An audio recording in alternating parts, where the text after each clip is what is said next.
The Lunar New Year armor set, it was officially announced by Ubisoft a few days ago, and it is going to be hitting the Helix store on February the 15th. But thanks to Peda and Ibsarp, we've got ourselves a first look here. And there's two armor sets on offer in this pack. We've got the Ivory and the Nian set. But let's first take a look at the Ivory, and it is the more subtler of the two for sure. There is a little less gold, which I appreciate, and more rustic tones go really well with the red cloth in my opinion. The helm in particular though, very similar to the Samurai Oni mask that we saw in the recent Shinobi set, but I believe this is also taking influence from the Tengu mask due to its prominent nose design. Now Tengu being a fearsome demigod who protect the mountains in Asian culture, I believe. But let's move on to some stats, and this lunar armor set isn't designed to set the world on fire. The full set will net us an increase in plus 20 health and plus 15 melee resistance, with the bonus ability creating a gust of wind that pushes enemies back while you're getting hit and surrounded by more than 2 NPCs. I do think it's a cool looking ability effect, to be fair, and it does have a duration of 5 seconds even when you're moving, but it does have a whopping cooldown of 25 seconds, which is a little bit too long for my liking. But if you are in the mood for some slick airbender maneuvers, this may be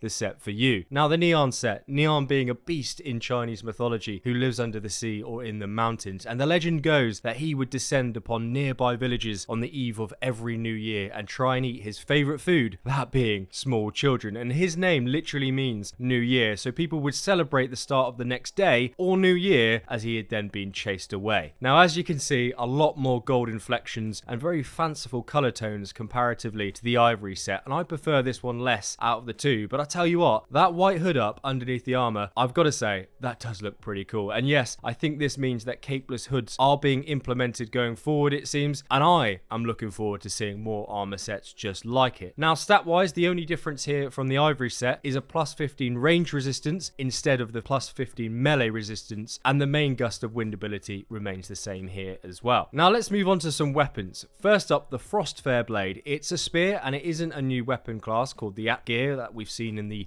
Ragnarok trailers, and you may have noticed a tiger wrap just below the blade itself. That's a nice touch, as the year 2022 in the Chinese calendar is the year of the tiger. Now ability wise, we do have another airbender-esque gust of wind here, which instead of pushing enemies back like the armor set, this gust of wind has an AoE damage effect that's triggered on a heavy finisher and has a 15-second cooldown. And to be honest with you, from the footage that Peda has kindly recorded for us here, I actually think these effects, even though they do look cool, could be quite frustrating, because I think you're constantly going to be having to chase and re-engage push-back enemies, which could become a bit tedious, but that of course is dependent upon your playstyle. Now let's talk about the bow. It's called the Khotan Bow, presumably named after the famous city of Khotan, which was the capital of the ancient kingdom of Yuxian, which is now a part of China and was a big player in the famous Silk Road. And apart from the dragon design around the frame, stats aren't anything to shout home about, to be fair. We see another gust of wind effect here, but this time just hitting a target with your arrow will create a gust of wind that will push enemies back with another 15-second cooldown. Now as for reskins, if you've been with me on YouTube for a while, you'll know that I'm absolutely trash at identifying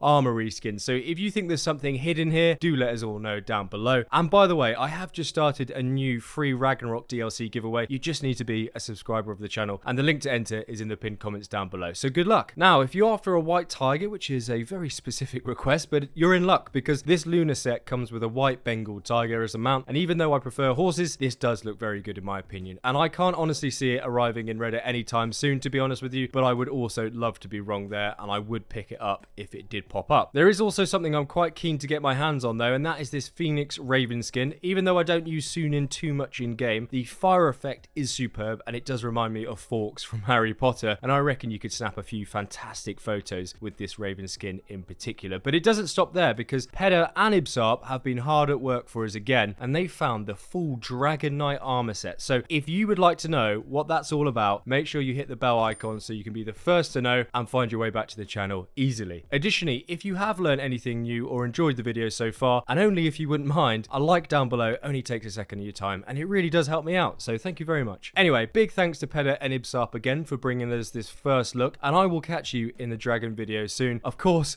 coffee is on me.